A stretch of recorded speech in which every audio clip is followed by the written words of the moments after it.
Essa figura aqui, eu acho ela muito interessante. Essa figura é antiga, gente. Nossa, é uma figura assim antiga, até esqueci o nome do livro que eu tirei, de qual eu tirei essa figura, mas ela mostra a relação entre o hematócrito do paciente, os dias para maturação e a severidade da anemia.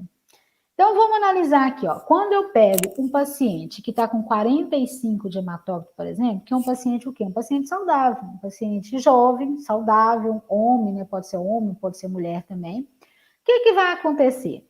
Quando eu olho o hematócrito desse paciente que está em torno de 45, ou seja, eu tenho toda a demanda de hemácias suprida ali para aquele organismo. O que vai acontecer com esse reticulose? Ele vai ficar desde o momento na medula óssea, que olha, ele vai ficar de 2 a 3 dias na medula óssea, passando, né, desde o momento que ele saiu lá que ele perdeu o núcleo dele e já virou um reticulócito, mas ele fica na medula óssea aí, ó, por 2, 3 dias, até ele atravessar a medula óssea e então cair na corrente sanguínea. A partir daí, ele leva o quê? Geralmente um dia para sofrer o processo de lapidação, 24 horas, né, para sofrer o processo de lapidação, então se tornar uma hemácia jovem.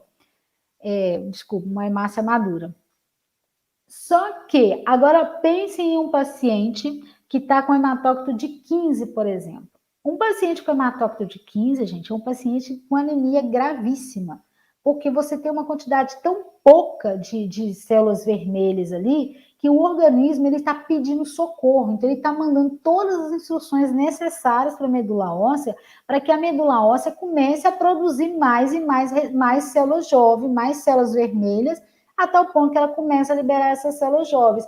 Ou seja, a partir do momento em que a célula ela perde o núcleo, que ela vira um reticulócito, muitas vezes ela já é eliminada, ela fica cerca de um dia mais ou menos aqui na medula óssea e já é jogada diretamente para o sangue periférico, de tanta urgência que o organismo precisa dessas células. Ou seja, o processo de maturação dela começa a ser feito onde? Né, a maior parte do processo de maturação dela, que deveria ser feito na medula óssea, passa a ser feito na periferia. E isso é um indicativo, uma correlação que a gente observa muito em pacientes que apresentam quadro de anemia severa, de anemia grave.